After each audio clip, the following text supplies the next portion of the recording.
Hello everyone, welcome to Utkarsh classes. आज हम study करेंगे electric flux and Gauss law. Today we are going to learn what is electric flux and Gauss law of electrostatics. Electric flux क्या है? What is electric flux? The total number of electric field lines passing normally through a surface is called as electric flux. Electric flux is defined as the total number of electric field lines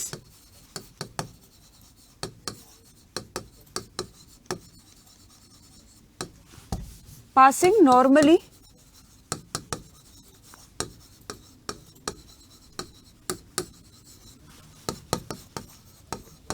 through the surface. देखो, electric field के अंदर तो बहुत सारी lines होती हैं, लेकिन electric flux में it is specified that the total number of electric field lines which are normal to the surface. सिर्फ उन्हीं लाइंस को कंसिडर किया जाता है as electric flux, the total number of electric field lines which are passing normal to the surface. ये है हमारा definition of electric flux. According to the definition of electric flux, the electric field lines which are passing normally through the surface is called as electric flux.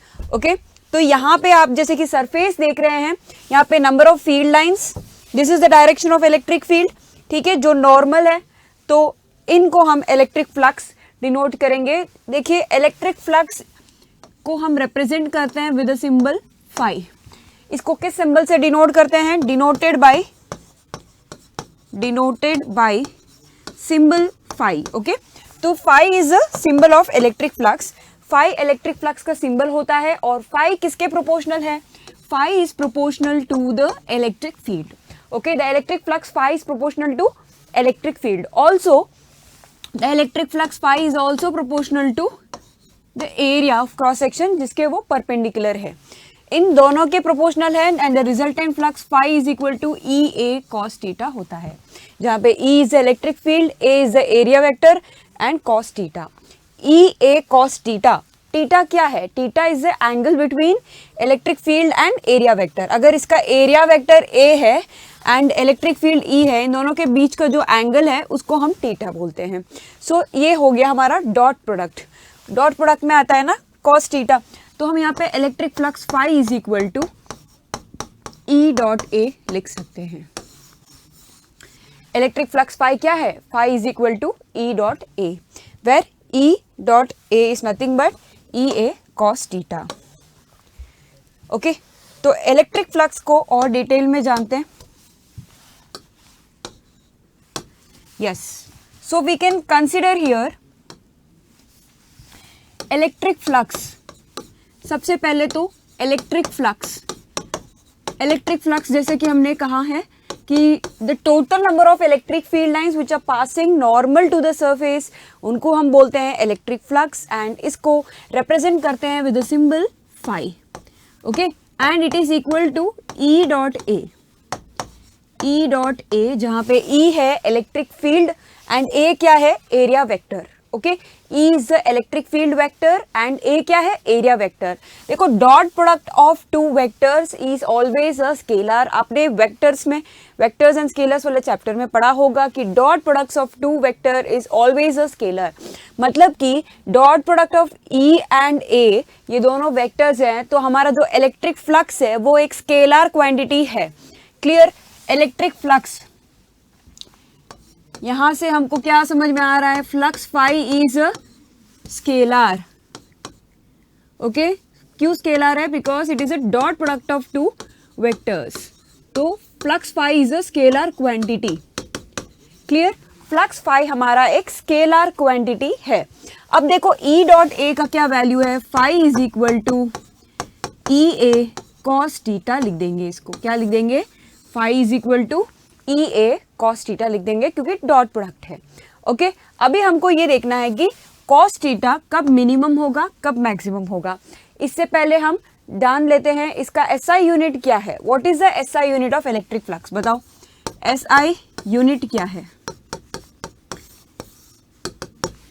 देखो, electric field की SI unit क्या होगी? Electric field की SI unit होगी newton per coulomb, क्योंकि force per unit positive charge electric field intensity. Area का क्या होगा, मीटर स्क्वायर, तो we can write newton metre square per coulomb. ये है हमारा इलेक्ट्रिक फील्ड, इलेक्ट्रिक फ्लक्स का SI unit. Okay, electric field का एसआई यूनिट क्या है, न्यूटन पर कूलम, और एरिया का क्या होता है, मीटर स्क्वायर। तो इसकी एसआई यूनिट आपने जान लिया, Newton metre square per coulomb. अब इससे हम डायमेंशनल फॉर्मूला कैसे लिखेंगे, डायमेंशनल फॉर्मूला भी जरूरी है।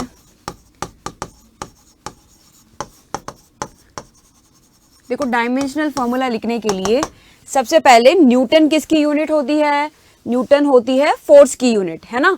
फोर्स मतलब मास इनटू एक्सेलरेशन, तो फोर्स की न्यूटन की आप क्या लिखोगे, mass into acceleration, M A, mass मतलब कि m to the power 1, acceleration is what, metre per second square, metre per second square मतलब l to the power 1 and d to the power -2 आ जाएगा। Okay, ये हो गया, और उसके बाद में मीटर स्क्वायर की जगह हम लिख देंगे l स्क्वायर। अब कूलम क्या है, coulomb is current into time, right, charge is current into time, Q is equal to I T, और I की वैल्यू क्या होती है, I और T का हम AT लिख सकते हैं, AT टू द पावर -1। अब इससे आप डायमेंशनल फॉर्मूला भी निकाल सकते हैं, क्या निकलेगा, M का पावर तो 1 ही रहेगा, L का पावर क्या है दोस्तों, L का पावर 3 आ गया, 2 + 1, और T का पावर क्या है, L का पावर 1 + 2 3 होगा, ठीक है। T का पावर क्या है, देखो T टू द पावर -2, और यहाँ पे T का पावर क्या है, -1, -2 और -1 मिलके -3 हो जाएंगे, और A का क्या पावर रहेगा, A का पावर होगा -1। तो ये है हमारा डायमेंशनल फॉर्मूला, किसका, इलेक्ट्रिक फ्लक्स का डायमेंशनल फॉर्मूला, और ये हमारी SI यूनिट है, एंड ये है इलेक्ट्रिक फ्लक्स का फॉर्मूला, और ये एक स्केलर क्वांटिटी है। Okay, this is very important, please note down. Phi is equal to E A cos theta. पूछेंगे फाई स्केलर है या वेक्टर है, काफी बच्चे कंफ्यूज हो जाते हैं, उसको वेक्टर कर देते हैं, बिल्कुल नहीं, phi is a scalar quantity, क्योंकि it is a dot product of two vectors, and उसके बाद में इसकी एसआई यूनिट क्या है, newton metre square per coulomb है, और ये हमारा डायमेंशनल फॉर्मूला है। आगे देखते हैं हम, flux phi is equal to E A cos theta, है ना, flux phi is equal to E A cos theta. अभी ये मैक्सिमम कब होगा और मिनिमम, देखो when theta is equal to 0, okay, cos 0 की क्या वैल्यू होती है, 1 होती है ना, तो phi is maximum is equal to E A, okay, phi is maximum when theta is 0। Similarly case 2, when theta is equal to 90, तब क्या होगा, फाई मिनिमम होगा, क्योंकि cos 90 क्या है, 0 है, cos 90 0 है, मतलब phi is minimum, the total flux is also 0। Okay, case 3 के अंदर आपको क्या करना है, केस 3 के अंदर what is the value of phi when theta lies between 0 and 90। देखिए फर्स्ट क्वाड्रेंट में क्या होता है, फर्स्ट क्वाड्रेंट में cos थीटा इज पॉजिटिव, है ना, तो इस वजह से flux phi will be positive. Second quadrant की बात करें तो क्या होगा, व्हेन थीटा लाइज बिटवीन 90 से 180, अगर थीटा 90 से 180 के बीच है तो फाई की क्या वैल्यू होगी, 90 से 180 के बीच सेकेंड क्वाड्रेंट में cos थीटा नेगेटिव होगा, यानी कि हमारा जो फाई है इट इज नेगेटिव। क्लियर, ये हमारे कंडीशंस है। इसमें आपको डायग्राम लिख के बताती हूँ कि ये कैसा दिखता है, थीटा इज इक्वल टू 0। देखो अगर इलेक्ट्रिक फील्ड इंटेंसिटी अगर हमारी E इस डायरेक्शन में है, clear, and if we have one area vector like this, तो इसका एरिया वेक्टर भी इस तरफ ही निकलेगा। Area vector and electric field दोनों के बीच का एंगल क्या है यहाँ पे, theta is equal to 0। Okay, ये सरफेस मैंने यहाँ पे कंसिडर किया, ये इलेक्ट्रिक फील्ड है, तो इसका एरिया वेक्टर ऐसे निकल, लेकिन एरिया वेक्टर हमेशा नॉर्मल टू द सरफेस होता है ना। उसी तरह अगर आप एक इलेक्ट्रिक फील्ड कंसिडर करेंगे E, एंड मान लो मैं यहाँ पे एरिया वेक्टर को ऐसे ले लूंगी, मतलब कि ऐसे बिछाया हुआ है और इलेक्ट्रिक फील्ड ऐसे जा रहा है, तो उस केस में क्या होगा, इसका एरिया वेक्टर ऐसे ऊपर निकलेगा, एरिया वेक्टर कैसे ऊपर निकलेगा, और इलेक्ट्रिक फील्ड किस तरफ निकल रही है, इस तरफ। है ना। तो इन दोनों के बीच की एंगल क्या हो गया, थीटा इज इक्वल टू 90। और जब थीटा 90 होता है तो फाई क्या होगा, फाई मिनिमम होगा, फाई की वैल्यू 0 होगी। और थीटा जब 0 है तो फाई की क्या वैल्यू होगी, ई ए होगी। क्लियर, ये डायग्रामेटिकली मैंने बताया है। देखो जब भी ऐसा मतलब ऐसे सरफेस दिखे तो उसको उसके परपेंडिकुलर आप एरिया वेक्टर को कंसीडर करोगे। और अगर ऐसे हमने प्लेस कर दिया है, ये हमारा इलेक्ट्रिक फील्ड है और ये एक सरफेस है हमारा, ठीक है ना, तो उसके ऊपर जाएगा एरिया का वेक्टर, ठीक है। और यहाँ पे ऐसे हमने प्लेस किया तो ये ऐसे जा रहा है इलेक्ट्रिक फील्ड और ऐसे जा रहा है एरिया फर्स्ट केस में, तो दोनों के एंगल 0 है। इन दिस केस हमने ऐसे प्लेस किया है और ऊपर जा रहा है एरिया का वेक्टर और ऐसे जा रहा है हमारा इलेक्ट्रिक फील्ड, दोनों के बीच का एंगल 90 है, इस वजह से फाई क्या है, 0। ओके, ये 2 इंपॉर्टेंट केसेस है। और इन दोनों के अलावा this is what you have to know. I hope this is clear electric field के बारे में। द नेक्स्ट टॉपिक विच, देखो electric field and electric flux को समझने के बाद आप गॉस लॉ इजीली समझ पाओगे। I hope this is clear about the electric flux. Okay, flux phi is equal to, जैसे कि आपको पता है ये एक वेक्टर क्वांटिटी है E डॉट ए। क्लियर, अब हम स्टडी करेंगे Gauss theorem. What is Gauss theorem, Gauss theorem क्या होता है। स्टेटमेंट सबसे पहले जान लेते हैं गॉस थ्योरम का। गॉस थ्योरम ये बोलता है कि the total electric flux passing out of a closed surface is equal to 1 by epsilon naught times the charge enclosed by the surface। मतलब क्या, देखो सबसे पहले आप एक क्लोज्ड सरफेस ले लोगे, ये मेरा कोई क्लोज्ड सरफेस है, ठीक है, किसी भी शेप में हो सकता है। यूजुअली हम प्रेफर करते हैं कि सिमेट्रिकल हो, बट कैसे भी हो तो चलेगा। यहाँ इसके अंदर एक हमने चार्ज Q ले लिया है, ठीक है। अगर इसके अंदर चार्ज Q है तो इस क्लोज सरफेस से कितनी इलेक्ट्रिक फ्लक्स बाहर आ रही है, इसको अगर आपको डिटरमाइन करना है तो आप गॉस लॉ को यूज करोगे, ठीक है। गॉस लॉ के अकॉर्डिंग ये जो फ्लक्स फाई होगा it is equal to 1 by epsilon not times Q enclosed, मतलब charge enclosed by this closed surface. Okay, अगर ये वैक्यूम में है तो, ठीक है, if it is placed in vacuum. तो सबसे पहले इसका स्टेटमेंट लिख देते हैं जो कि बहुत जरूरी है। The total flux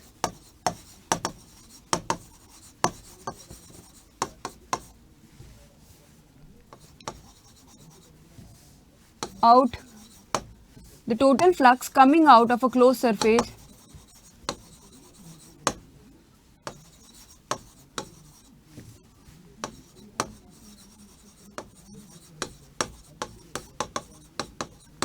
is equal to 1 by epsilon naught times the charge enclosed by the surface। okay, the total flux coming out of the closed surface in vacuum लिख दीजिए, क्योंकि अभी हम वैक्यूम वाला केस ले रहे हैं, अदर केस भी मैं आपको बता दूंगी। In vacuum is equal to, okay, ये हमारा स्टेटमेंट है। The total flux coming out of a close surface in vacuum is equal to 1 by epsilon not times the charge enclosed by the surface. मतलब हमारा जो flux phi है 1 by epsilon not times Q। अगर ये हमारा एक surface है, इसके बाहर कितना फ्लक्स आ रहा है फाई, इसको मेजर करना है तो हम क्या करेंगे, गॉस थ्योरम को यूज करेंगे, ठीक है। गॉस थ्योरम को ऐसे यूज करते हैं और हमको पता है फ्लक्स फाई क्या है। अभी अभी हमने पढ़ा था फ्लक्स फाई क्या होता है, E डॉट ए होता है ना। ऑल्सो फ्लक्स फाई का और एक फॉर्मूला है, flux phi is equal to integral E dot D S. Okay, अगर हम अलग अलग सरफेसेस ले तो उसको इंटीग्रेट भी करेंगे तो E डॉट डी एस आ जाएगा। तो we can write one general formula for flux, flux phi is equal to integral E dot D S. ये इंटीग्रल के ऊपर मैंने गोल क्यों बनाया है बताओ, ये इसका मतलब है कि इंटीग्रल ओवर क्लोज्ड सरफेस, ठीक है, इसका मतलब इंटीग्रल ओवर क्लोज्ड सरफेस होता है, is equal to 1 by epsilon not times the charge enclosed, ठीक है, चार्ज जितना भी एनक्लोज हुआ है और ये हमारा टोटल फ्लक्स है, ठीक है। Total flux is equal to integral E dot D S which is 1 by epsilon not times the total charge inclose by the surface. I hope it is clear. अभी हम देखेंगे कि अगर इसको किसी मीडियम में प्लेस करेंगे तो कितना फ्लक्स आएगा। ये कब है, जब हमने वैक्यूम कंसिडर किया है। मान लो कि किसी मीडियम को अगर हम कंसिडर करते हैं, इफ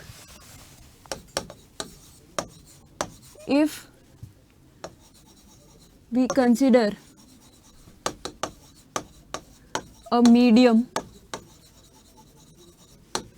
ऑफ permittivity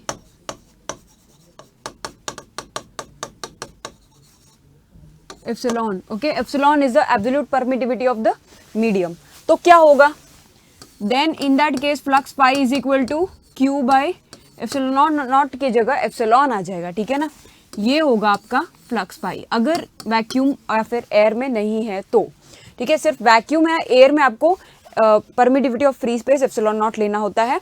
यहाँ पे phi is equal to Q by epsilon लोगे।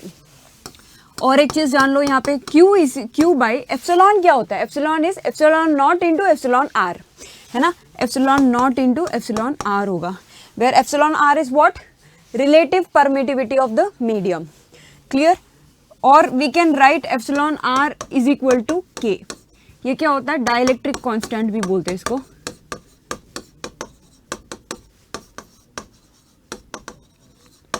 क्लियर, कैपिटल के। तो हम इसको ऐसे भी लिख सकते हैं कि phi is equal to Q by epsilon naught के।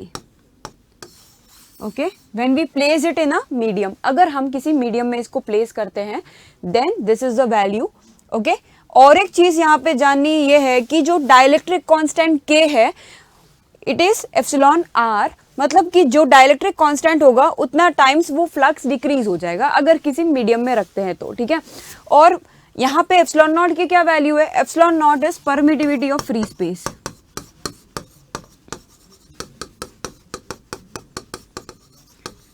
एप्सिलॉन नॉट क्या है, परमिटिविटी ऑफ फ्री स्पेस। और इसकी क्या वैल्यू होती है, एप्सिलॉन नॉट की वैल्यू होती है 8.854 into 10⁻12 farad per metre. Questions में यूजुअली दे देते हैं बट इसको याद रखने वाली चीज़ है, इसको याद रखना ज़रूरी है। जैसे आपको स्मॉल जी की वैल्यू पता है 9.8 मीटर पर सेकेंड स्क्वायर, उसी तरह इसको भी याद रखना है। एप्सिलॉन नॉट की क्या वैल्यू है, 8.854 into 10⁻12 farad per metre. Okay, ये इसकी यूनिट है।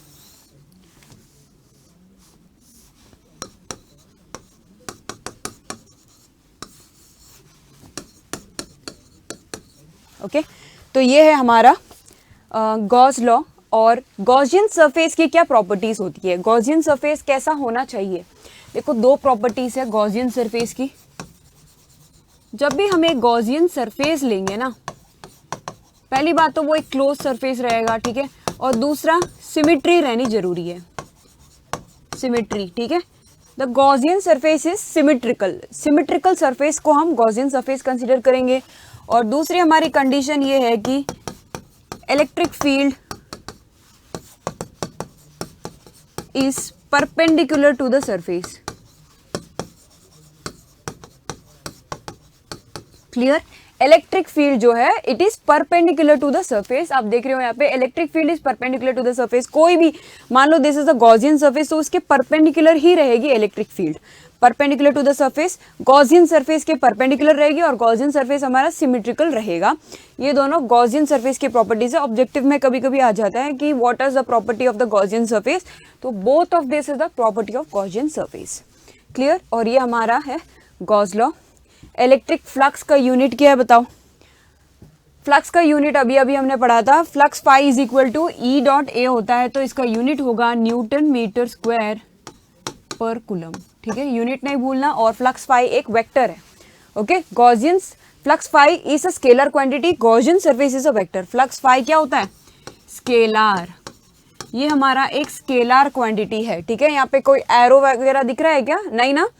तो यहाँ पे ये एक स्केलर क्वांटिटी है क्योंकि it is a dot product of two vectors. ये dot product of two vectors है, इसीलिए हम इसको स्केलर क्वांटिटी बोलते हैं। और गॉसियन सरफेस लेकिन हमारा वेक्टर है क्योंकि इसका स्पेसिफिक डायरेक्शन होता है, ओके, एंड सिमेट्रिकल होता है। एप्लीकेशंस ऑफ गॉसियन लॉ देखते हैं, क्या गॉसियन लॉ के एप्लीकेशंस हैं। Gauss theorem phi is equal to 1/ε0 times q, right. तो अभी इसके क्या एप्लीकेशंस है, सबसे पहले हम डिटरमाइन करेंगे field due to an infinitely long thin straight wire. यहाँ पे जो डायग्राम में आप देख रहे हो, ये जो पिंक लाइन है विच इज पॉजिटिवली चार्ज, ये क्या बता रहा है, this is the field, okay. ये बता रही है ये हमारा एक positively charged infinite long thin wire है, इनफाइनाइट है दोनों तरफ, ठीक है, प्लस इन्फिनिटी और इस तरफ जा रहा है माइनस इन्फिनिटी के तरफ, clear. Infinitely long straight wire है, थिन है काफ़ी, इसकी थिकनेस थिन है, एंड इसके अलावा यहाँ पे जो फील्ड है इसको हमको डिटरमाइन करना है गॉस लॉ को यूज़ करके। देखो फील्ड हम कहाँ डिटरमाइन करेंगे, पहली बात तो हमारा जो गॉसियन सरफेस है उसको हमने कंसिडर किया है। गॉसियन सरफेस क्या होना चाहिए, सिमेट्रिकल। तो आप देख सकते हो ये हमारा लाइन चार्ज है, तो इसके हमने symmetrical Gaussian surface, cylindrical Gaussian surface हमने कंसिडर किया। यहाँ पे हमारा गॉसियन सरफेस कौन सा है, यहाँ पे हमारा गॉसियन सरफेस इज सिलिंड्रिकल, ठीक है। और दूसरी चीज, अगर आपको डिटरमाइन करना है इलेक्ट्रिक फील्ड, मान लो मुझे ये है हमारा इलेक्ट्रिक फील्ड का डायरेक्शन, ठीक है, इस पॉइंट पे ये पॉइंट P है जहां पे मुझे डिटरमाइन करना है कि कितनी इलेक्ट्रिक फील्ड है। तो मैं इसको कैसे करूंगी, एट ए डिस्टेंस R, ओके। इसको एट ए डिस्टेंस R मैं कंसिडर कर रही हूँ कि एट ए डिस्टेंस R हमारा एक पॉइंट है और मुझे निकालना है कि इस infinite long thin straight wire के कारण कितना यहाँ पे चार्ज है, कितना अपना इलेक्ट्रिक फील्ड है एट पॉइंट P, क्लियर। तो सबसे पहले इनफाइनाइट लॉन्ग स्ट्रेट वायर का आपको एक तो 3 चार्ज डेंसिटी होती है, linear charge density, surface charge density and volume charge density. यहाँ पे आपको लीनियर चार्ज डेंसिटी कंसिडर करनी है। क्या कंसिडर करना है, linear charge density. Linear charge density क्या होती है बताओ, यहाँ पे लीनियर चार्ज डेंसिटी होगी lambda is equal to, linear charge density की वैल्यू क्या है, लीनियर चार्ज डेंसिटी की वैल्यू होती है lambda is equal to the total charge by length, okay, Q by L, okay. Lambda is equal to Q by L। Q क्या है, Q is the charge जो कि यहाँ पे इस पूरे कंडक्टर पे जितना भी चार्ज है वो Q है, और L is the length of this conductor, ठीक है। तो lambda is equal to Q by L, ये हमने पहले भी पढ़ा था, linear charge density of this conductor, और इसकी यूनिट क्या होगी, कूलम पर मीटर होगा ना, क्योंकि coulomb is the unit of charge और metre is the unit of length. समझ में आ रहा है आपको। तो अभी यहाँ पे आपको क्या करना है, लीनियर चार्ज डेंसिटी को मैंने कंसिडर किया है, linear charge density lambda is equal to Q by L होता है, क्योंकि linear charge density is Q by L। अभी हमको क्या डिटरमाइन करना है, इलेक्ट्रिक फील्ड। E की वैल्यू क्या होती है at point P which is at the distance R, it is equal to lambda by 2 pi epsilon naught R cap.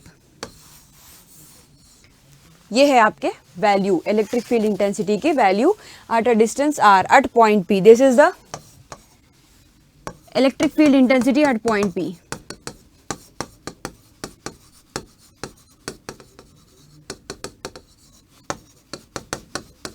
आपको ये याद रखना होगा कि लाइन चार्ज के कारण, ये जो इनफाइनाइट लाइन चार्ज है जिसका lambda is a charge density, linear charge density, lambda की क्या वैल्यू है, Q बाई L।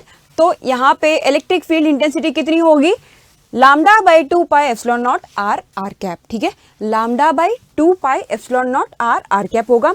लैम्डा यहाँ पे क्या है, linear charge density, 2 pi epsilon not तो आपको पता है वो कांस्टेंट है।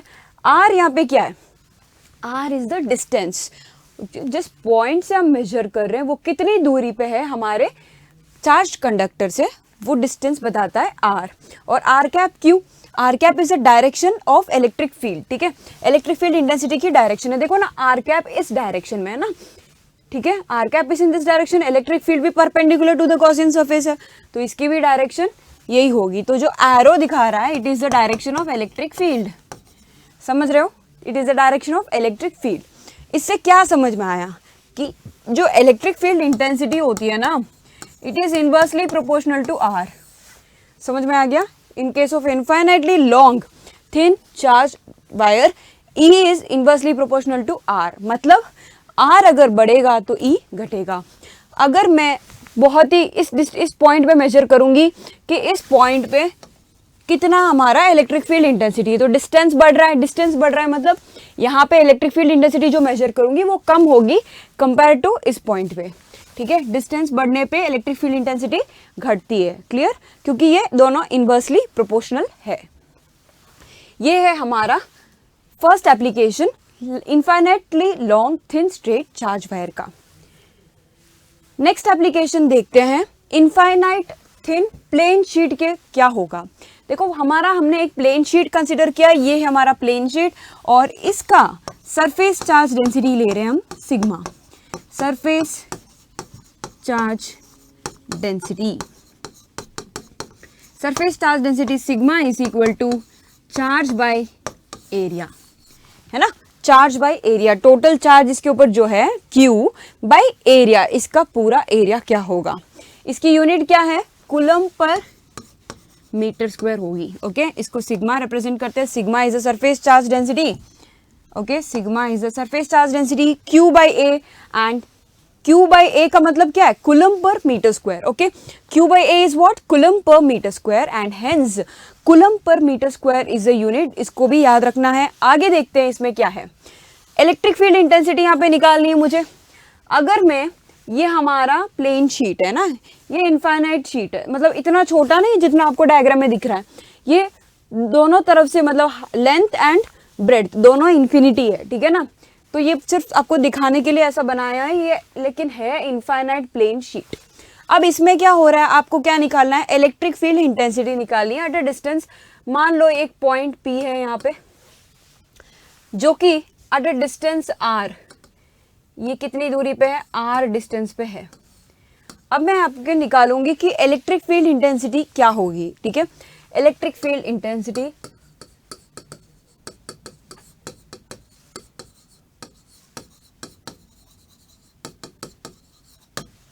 E is equal to sigma by 2 epsilon naught होगी। E is equal to sigma by 2 epsilon naught. यहाँ पे सिग्मा क्या है, sigma is the surface charge density और एप्सिलॉन नॉट क्या होता है, परमिटिविटी ऑफ फ्री स्पेस। एक चीज यहाँ पे दिख रहा है, electric field intensity is independent of R, मतलब R का कोई प्रभाव नहीं है, भले ही आप इसको 2 सेंटीमीटर की दूरी पे मेजर करो या 10 सेंटीमीटर की दूरी पे मेजर करो। अगर आप एक इनफाइनाइट प्लेन शीट को ले रहे हो देन उसकी इलेक्ट्रिक फील्ड इंटेंसिटी हमेशा सिग्मा बाई 2 एप्सिलॉन नॉट होगी, सिग्मा बाई 2 एप्सिलॉन नॉट ही होगी। It is independent of R। Okay, तो it is independent of R। ठीक है, R के ऊपर डिपेंड बिल्कुल नहीं कर रहा है ये। और दूसरी चीज ये कि यहाँ पे सिग्मा क्या है, Q बाई A, सिग्मा की वैल्यू क्या है, Q by A which is the surface charge density, और यहाँ पे एप्सिलॉन नॉट क्या है, permittivity of free space.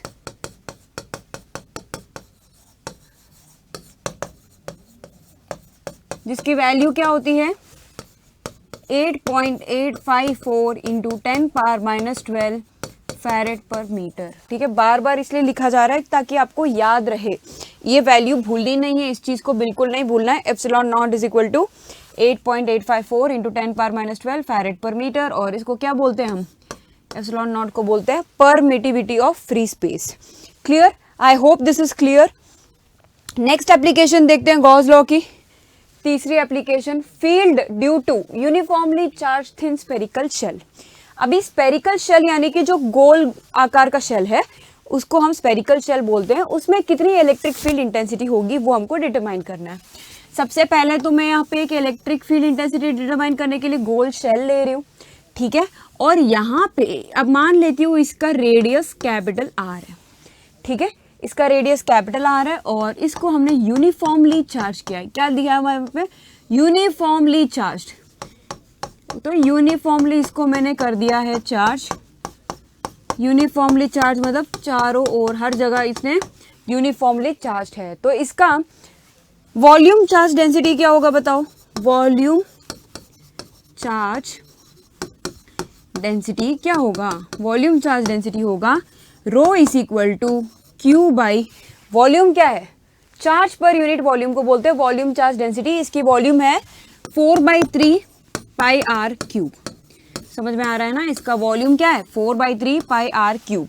Q rho is equal to Q by 4/3 pi R cube. तो यहाँ पे इसका यूनिट क्या होगा, कूलम पर मीटर क्यूब। रो की यूनिट क्या होगी, कूलम पर मीटर क्यूब। सबसे पहले यहाँ पे 3 डिफरेंट रीजन्स कंसिडर करेंगे। Region 1, okay, distance is always measured from the centre of the sphere. अगर r डिस्टेंस पे at a point P measure करेंगे, r डिस्टेंस पे है, this is our centre O, clear.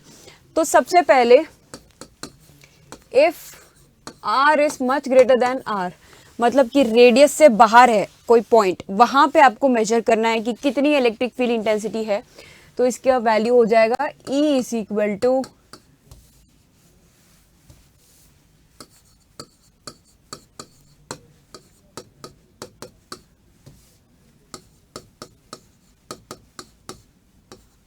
1/4 pi epsilon naught. अगर इसका total charge Q है, okay, Q is a total charge on the sphere, okay, not inside the spherical shell. ऊपर, इसके ऊपर वाला जो यूनिफॉर्मली चार्ज डिस्ट्रीब्यूटेड है वो Q है, तो it is Q by R square, जहाँ पे r is the distance, okay, r is the distance from the centre. और क्योंकि हमने वेक्टर लगाया है तो यहाँ पे आपको लगाना है r कैप, ठीक है, डायरेक्शन भी डिनोट करनी होगी। तो E is equal to 1/4 pi epsilon naught Q by R square, r cap होगा कब, जब एक पॉइंट बाहर है, तब उसका इलेक्ट्रिक फील्ड इंटेंसिटी इतना होगा। सेकेंड केस हम ले लेते हैं, if r is equal to r, ये कौन सा रीजन है, ये it is on the surface of the spherical shell, ठीक है। जब r is equal to r मतलब when the distance is the equal to radius. अगर पॉइंट हम स्पेरिकल शेल के सरफेस पे कंसिडर करेंगे तो क्या करना है, यहाँ पे आपको सिर्फ r की जगह रिप्लेस कर देना है, तो आपको आ जाएगा E is equal to 1/4 pi epsilon naught r Q by capital R square, okay. So this is the value. ये हमारी इलेक्ट्रिक फील्ड इंटेंसिटी है, ओके, 1/4 पाई एप्सिलॉन नॉट। इसकी मैग्नीट्यूड क्या है, 1/4 pi epsilon naught Q by R square. तीसरा case हम ले रहे हैं, if R is less than R। तीसरा case, R is less than R मतलब कि कोई पॉइंट अगर इनसाइड है, मान लो यहाँ पे मुझे निकालना है कि कितना इलेक्ट्रिक फील्ड इंटेंसिटी है, तो हम कैसे निकालेंगे। अगर इसके अंदर निकालना है तो देखो, क्योंकि इसके अंदर कोई चार्ज है नहीं, तो इसकी electric field intensity E according to Gauss law हो जाएगा 0, ठीक है। E की वैल्यू क्या होगी 0, क्योंकि यहाँ पे इसके अंदर कोई चार्ज है नहीं ना, सरफेस पे चार्ज है, हमने सरफेस को चार्ज किया हुआ है, ठीक है। अंदर खोखला है, इसके अंदर कोई चार्ज है नहीं, उस वजह से E इज इक्वल टू 0, क्योंकि इसके अंदर कोई चार्ज है ही नहीं। समझ में आ रहा है। तो ये 3 डिफरेंट रीजन्स है जहाँ पे हमने डिटरमाइन किया है कि इलेक्ट्रिक फील्ड इंटेंसिटी की क्या वैल्यू होगी। रो यहाँ पे वॉल्यूम चार्ज डेंसिटी है, rho is equal to Q by 4/3 pi R cube. देखो, जब आप एक 1 डायमेंशनल चीज लोगे ना, तो आपको लीनियर चार्ज डेंसिटी लेनी होगी। लीनियर चार्ज डेंसिटी क्या है, lambda is equal to Q by L। 2 dimensional वाली कोई चीज लोगे तो आपको सरफेस चार्ज डेंसिटी लेनी होगी। सरफेस चार्ज डेंसिटी क्या है, sigma, it is equal to Q by area, ठीक है।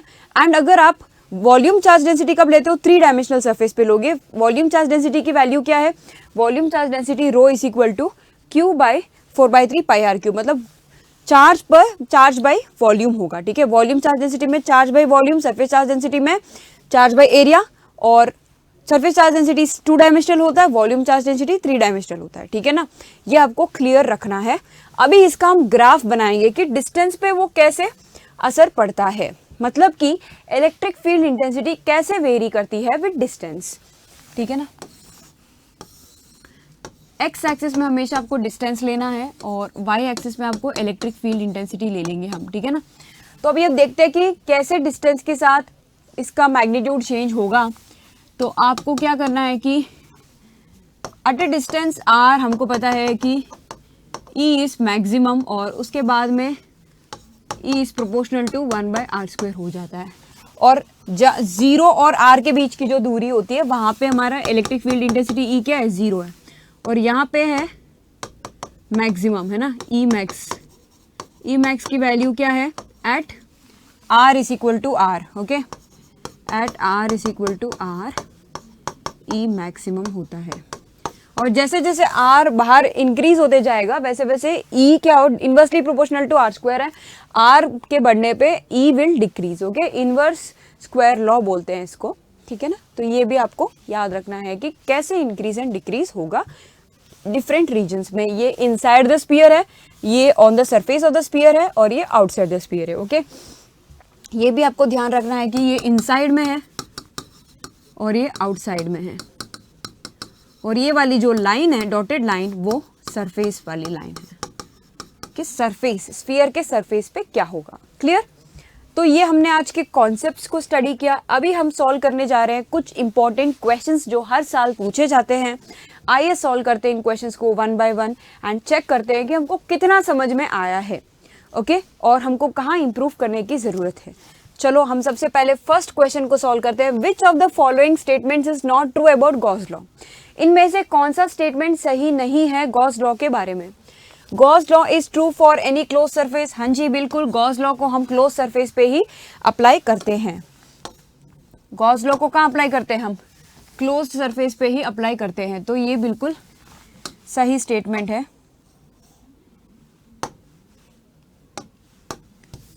तो गॉस लॉ को हम क्लोज सरफेस पे ही अप्लाई करते हैं, ठीक है ना। उसके बाद में the term Q on the right side of the Gauss law includes the sum of all the charges enclosed by the surface.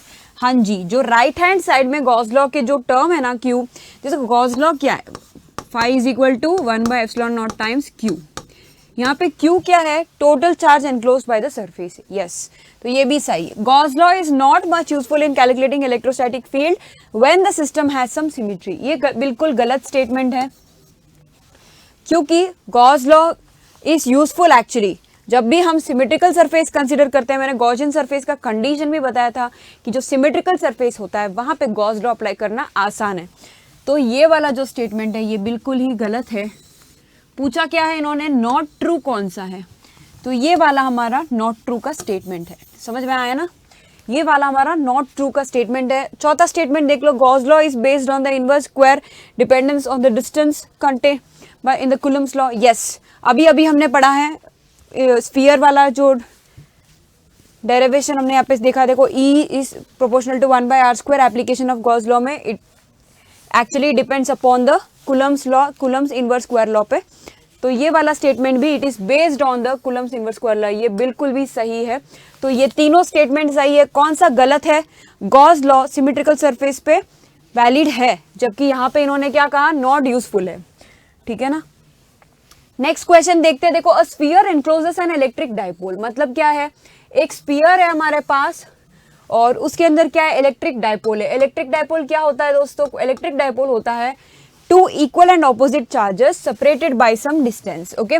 इन दोनों के बीच अगर कोई छोटी दूरी है और इन दोनों के बीच कोई डिस्टेंस है एंड दोनों इक्वल एंड ऑपोजिट चार्जेस है, ठीक है ना। दोनों का मैग्नीट्यूड सेम है, साइन ऑपोजिट है, +Q एंड -Q।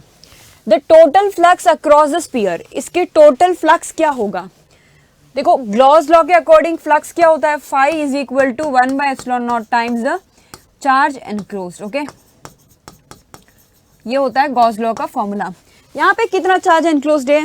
देखो, टोटल चार्ज एनक्लोज्ड तो 0 है ना। Q एनक्लोज्ड कितना होगा?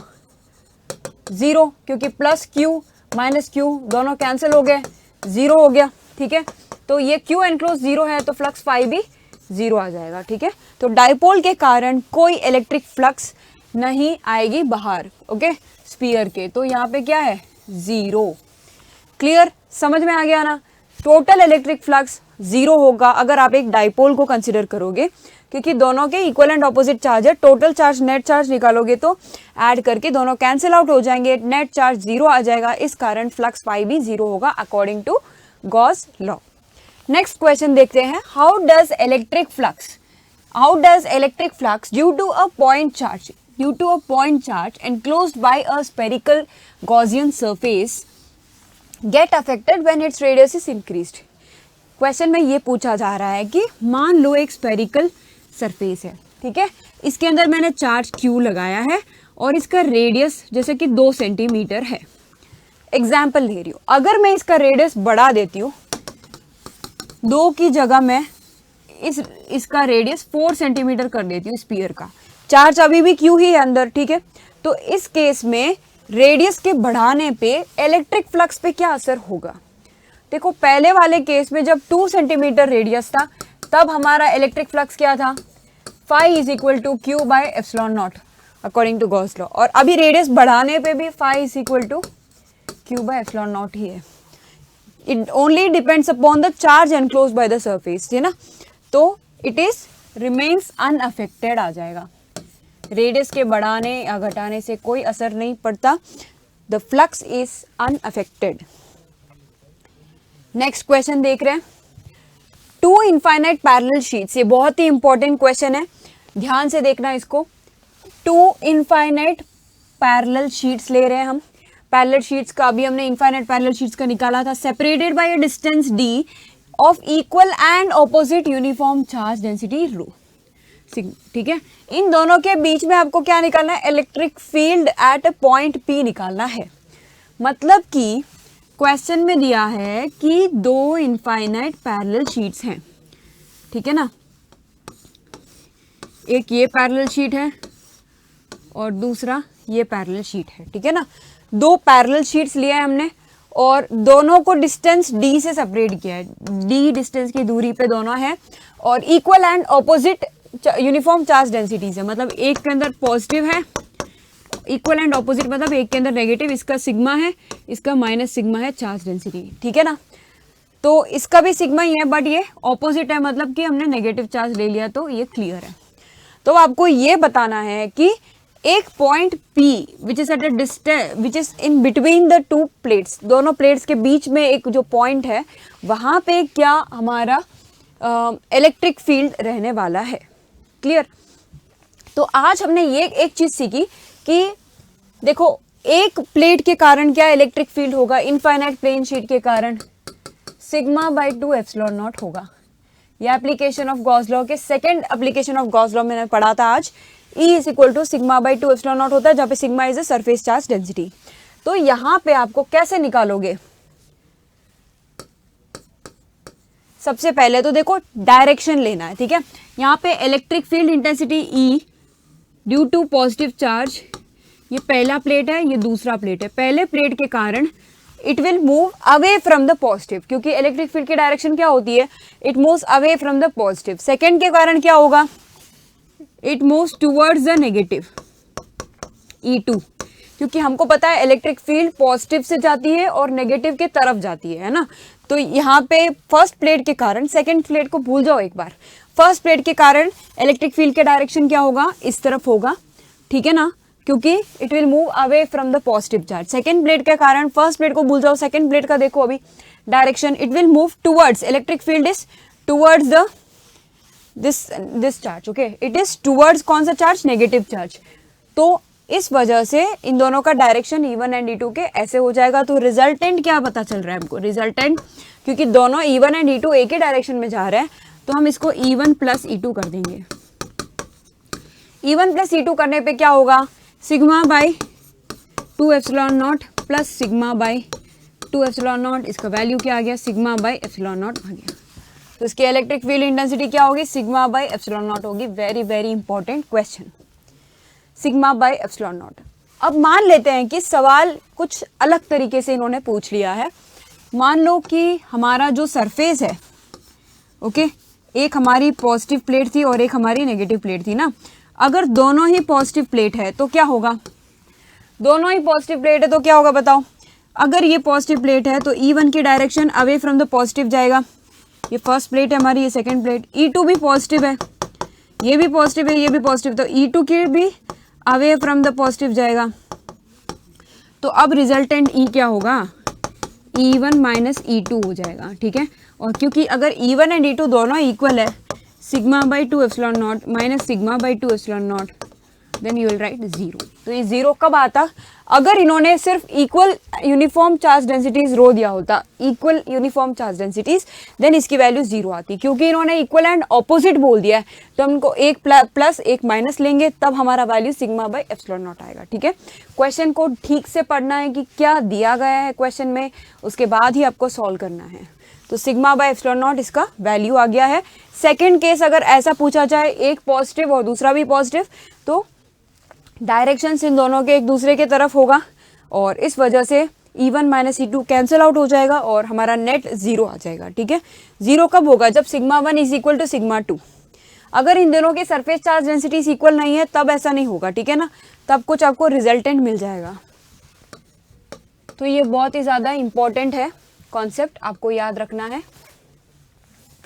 आगे देखते हैं, अ close surface in vacuum encloses the charges. देखो एक हमारा क्लोज्ड सरफेस है, कोई भी एक क्लोज सरफेस ले लो वैक्यूम के अंदर, और इसके अंदर दो चार्जेस है -q प्लस 3q। ठीक है, दो चार्जेस लिए मैंने -q and plus 3q। Another charge 2q lies outside the surface. एक चार्ज 2q को मैंने बाहर रख दिया है यहाँ पे। ठीक है, एक हमारा चार्ज 2q है बाहर। What is the total flux through the surface? इस सरफेस के कारण कितना फ्लक्स है? फ्लक्स के कारण कितना सरफेस होगा? देखो सबसे पहले तो q एनक्लोज निकाल दो। q कितना होगा? q enclose by the surface is 3q minus q which is nothing but 2q. Phi is equal to 1 by epsilon naught times the total charge enclosed is 2q. Okay, 1 by epsilon naught times 2q, that is 2q by epsilon naught आ जाएगा। 2q by epsilon naught आ गया, तो 2q by epsilon naught is the answer। यहाँ पे एक चीज आपको note करनी है, देखो ये 2q जो बाहर है उसको आप कंसिडर नहीं कर रहे हो। ठीक है, 2q जो बाहर है उसको कंसिडर नहीं कर रहे हो, only the charges inside the surface को आपने ऐड किया है। 3q माइनस q क्या हो गया? 2q हो गया। तो 2q होने के कारण फ्लक्स फाई की क्या वैल्यू है? 1 by epsilon not times 2q। Clear? ये अकॉर्डिंग टू गॉस लॉ के कारण, यहाँ पे हमने गॉस लॉ को यूज किया है।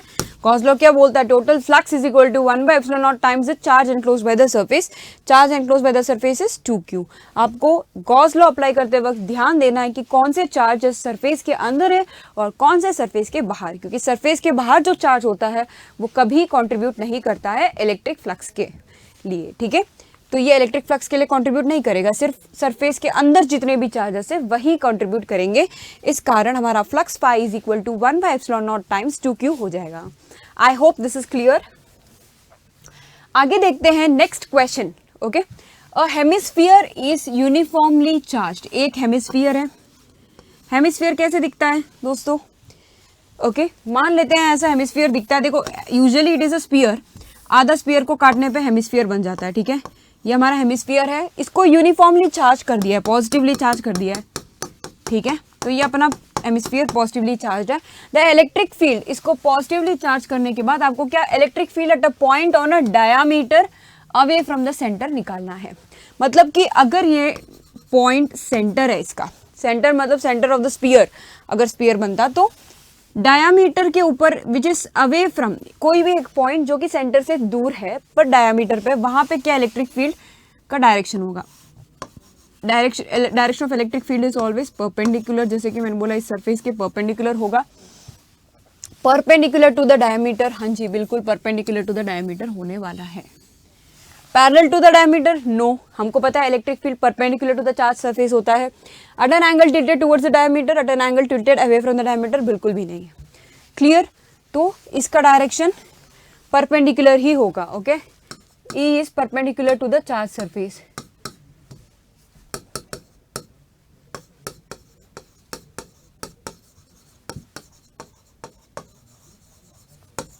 और ये हमारा सरफेस क्या है?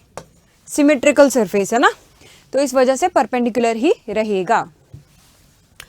नेक्स्ट क्वेश्चन देख लेते हैं। An electric dipole is placed in a uniform electric field. एक यूनिफॉर्म इलेक्ट्रिक फील्ड के अंदर हमने क्या रख दिया है? इलेक्ट्रिक डायपोल को रख दिया है with dipole axis making an angle with the direction of the electric field. Electric field के साथ एक डायरेक्शन के एंगल बना रहा है। ओरिएंटेशन क्या होगा? स्टेबल इक्विलिब्रियम के लिए।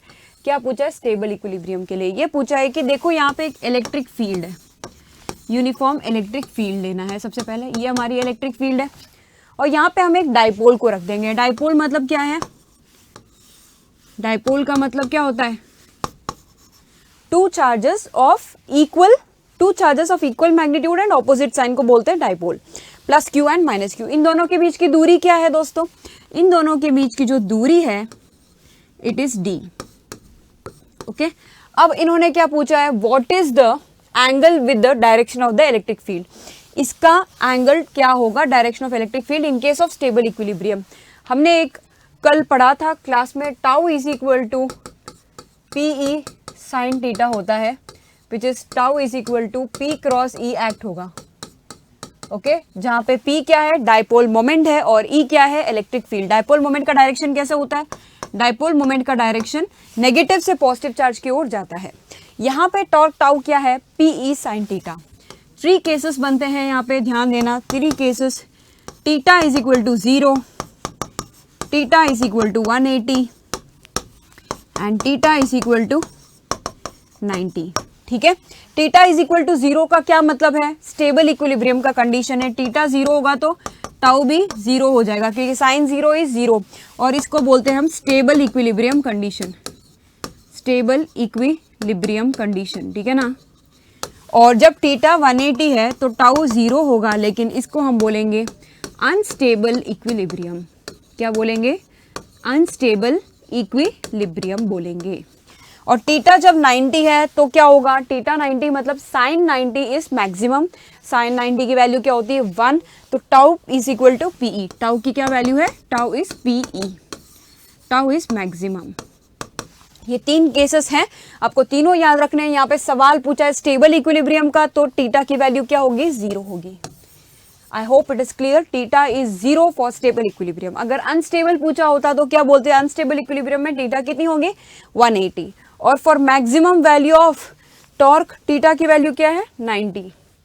ऐसे आपको चीजें याद रखनी है। क्लियर। अभी नेक्स्ट देखो, what is the nature of Gaussian surface. Gaussian surface का क्या नेचर रहने वाला है, involve in the Gauss law of electrostatics. Gauss law of electrostatics में जो गॉसियन सरफेस है, एक तो वो सिमेट्रिकल रहेगा और electric field is perpendicular to the Gaussian surface, और इस कारण से ये एक वेक्टर सरफेस होता है। ओके, याद रखना, flux phi is equal to E dot A dot product of 2 vectors, इसलिए फ्लक्स फाई क्या होगा, स्केलर होगा। फाई जो होता है वो स्केलर होता है, बट गॉसियन सरफेस पूछा है इन्होंने, Gaussian surface is a vector. Clear, it is a vector field. Next देखो, an electric charge Q is placed at the centre of a cube. मतलब हमने क्या किया है, यहाँ पे एक इलेक्ट्रिक चार्ज Q को प्लेस किया है। कहाँ प्लेस किया है इलेक्ट्रिक चार्ज Q को, यहाँ पे सेंटर, बीचों बीच, क्यूब के बीचों बीच हमने प्लेस कर दिया है, at the centre of the cube of side A. इस क्यूब का साइड क्या है दोस्तों, A है। इसका साइड क्या है, A। क्यूब मतलब लेंथ, ब्रेड्थ और हाइट तीनों बराबर होते हैं, A। The electric flux on one of its face, क्योंकि इसमें 6 फेसेस हैं, 6 फेसेस हैं। What is the electric flux on one of its face, एक फेस पे कितना हमारा इलेक्ट्रिक फ्लक्स रहने वाला है। तो किसी एक फेस पे, मान लो इस फेस पे आपको इलेक्ट्रिक फ्लक्स निकालना है कि कितना फ्लक्स फाई बाहर आएगा। Flux phi is equal to 1/6 into 1/ε0 times Q करोगे आप। ठीक है, क्यों करोगे 1/6, क्योंकि 6 फेसेस है टोटल, हमको सिर्फ एक फेस का निकालना है, तो 1/6 इंटू Q/ε0। ओके, फेसेस का पूछा तो Q/6 ε0 आ जाएगा। क्लियर। अगर आपको ये पूछे कि टोटल पूरे क्यूब से कितना निकल रहा है फ्लक्स, तो आप Q/ε0 करोगे, लेकिन पूछा क्या है, एक फेस का कितना, एक फेस से कितना बाहर आ रहा है, तो आपको Q/ε0 को डिवाइड बाय 6 कर देना है, तो Q/6 ε0 आ जाएगा आपके। नेक्स्ट क्वेश्चन देखते हैं। देखो, total electric flux coming out of a unit positive charge. Unit positive charge मतलब क्या, एक चार्ज है जिसका 1 कूलम, यूनिट पॉजिटिव चार्ज मतलब इसका मैग्नीट्यूड यूनिट है, यानी कि 1 कूलम है और पॉजिटिव चार्ज है। इसके लिए क्या इलेक्ट्रिक फ्लक्स होगा, flux phi in air, Q/ε0 होता है गॉस लॉ के according. Okay, flux phi is equal to 1/ε0 times Q की वैल्यू क्या है, 1 कूलम। क्लियर, तो phi is equal to ε0 to the power -1 होगी। इसकी वैल्यू क्या होगी, ε0 टू द पावर -1 होगा। Clear, very simple, this is a very simple question. Next देखते हैं, in a region the intensity of an electric field is, intensity दे दी है इलेक्ट्रिक फील्ड की, E is equal to 2I + 3J + K, and आपको क्या दिया है, इलेक्ट्रिक फ्लक्स दे दिया है, S is equal to 10I। क्या निकालना है आपको डिटरमाइन क्या करना है in this region, you have to determine electric flux. देखो ई की वैल्यू दे दी है, फ्लक्स फाई क्या होता है, ई डॉट एस, मतलब ई dot A is a value, E dot A होता है जनरली, बट यहाँ पे हमारा जो सरफेस एरिया है उसको एस दे दिया है। कभी कभी एस भी दे देते हैं, कभी कभी ए भी दे देते हैं सरफेस एरिया को, जो भी दे उसको ले लो आप। इन दोनों का डॉट प्रोडक्ट निकालना है, ये दोनों वेक्टर्स है, इसको डॉट प्रोडक्ट स्केलर होगा जो कि हमारा इलेक्ट्रिक फ्लक्स है। ई क्या है, 2 आई कैप प्लस 3 जे कैप प्लस के कैप, है ना, dot what is S, 10 I cap. Clear, 2 I cap plus 3 J cap plus के कैप डॉट 10 आई कैप करना है। तो फ्लक्स फाई की क्या वैल्यू आ जाएगी, आई कैप एंड आई कैप दोनों को अगर आपको सिर्फ आई कैप लेना है, 2 इंटू 10 इज 20, इसका आंसर 20 है। और हमको पता है 20 इसका यूनिट क्या है, हमेशा यूनिट याद रखना, newton metre square per coulomb is the unit of flux, newton metre square per coulomb is the unit. 20 कैसे आया, समझ में आ गया, आपको सिर्फ डॉट प्रोडक्ट लेना है, only and only dot product लिया है। 8 dipoles of charges of magnitude E, 8 dipoles हमने ले लिया, कितने डाइपोल्स, 8, ठीक है, 8 डाइपोल से एक डाइपोल में कितने चार्ज होंगे, 2 चार्ज होते हैं, plus Q minus Q, equal and opposite charges होंगे। ईच ऑफ मैग्नीट्यूड ई मतलब एक प्लस ई और एक माइनस ई, उसी तरह प्लस ई माइनस ई, ऐसे करके 8 डाइपोल्स हमने ले लिए हैं, 2 मैंने बना दिए, बाकी के आप 8 अज्यूम कर लो कि टोटल 8 हैं, ठीक है, बाकी के 6 आप अज्यूम कर लो। तो ई मैग्नीट्यूड के हैं जिनको हमने क्यूब के अंदर इनसाइड द क्यूब प्लेस किया है। टोटल फ्लक्स निकालना है इस क्यूब से। तो पहली बात तो टोटल फ्लक्स निकालने का फॉर्मूला है according to Gauss law, flux phi is equal to Q by epsilon not times q is the total charge enclosed by the surface. हमारा सरफेस यहाँ पे कौन सा है, टोटल क्यूब। तो देखो चार्ज एनक्लोज क्या होगा, 8 पॉजिटिव चार्जेस और 8 negative charges, total charge is 0, तो 0 बाय एप्सिलॉन नॉट इज 0। तो ये फ्लक्स फाई 0 हो जाएगा, क्योंकि डाइपोल, एक डाइपोल हो या 50 डाइपोल हो, टोटल चार्ज उसके कारण 0 ही होगा, क्योंकि एक डाइपोल के अंदर प्लस ई और माइनस ई, एक डाइपोल की वजह से कितना चार्ज है, 0। 8 डाइपोल होंगे तो प्लस ई माइनस ई, प्लस ई माइनस ई आप करते जाना, 0 0 ही आएगा हर बार। 3 डाइपोल का मैंने कर दिया, ऐसे आप 8 का करोगे तो भी 0 ही आएगा, टोटल चार्ज 0 है, मतलब फ्लक्स फाई भी 0 है। तो इसका आंसर क्या होगा, 0, option D 0 is the answer for this. I hope it is clear. हमारा last question, a point charge plus q is placed at the center of the cube. एक क्यूब के बीचों बीच में प्लस क्यू चार्ज रख देती हूँ और इसका क्यूब का साइड L है, मतलब इसका साइड क्या है, L। डिटरमाइन क्या करना है, the electric flux emerging from the cube. पूरे क्यूब के कारण कितना इलेक्ट्रिक फ्लक्स बाहर आ रहा है, तो क्यूब के कारण इलेक्ट्रिक फ्लक्स जो बाहर आ रहा है, it is 1 by epsilon not times the total charge enclose. Total charge enclose क्या है, प्लस क्यू, तो phi will be equal to Q by epsilon nought. ये मैंने पहले भी आपको समझा दिया था कि अगर पूरे क्यूब से कितना फ्लक्स बाहर आ रहा है पूछा तो आपको क्यू बाय एप्सिलॉन नॉट करना है। इसलिए इससे पहले वाले सवाल में क्या था, एक फेज से कितना बाहर आ रहा है। देखो 6 फेसेस होते हैं, अगर फेज का बोले तो क्यू बाय 6 एप्सिलॉन नॉट करना है, पूरे क्यूब से पूछे तो आपको क्यू बाय एप्सिलॉन नॉट करना है, ठीक है ना, कुछ भी डिवाइड करने की जरूरत नहीं है अगर पूरे क्यूब का पूछे तो। I hope today's class was helpful. Thank you everyone.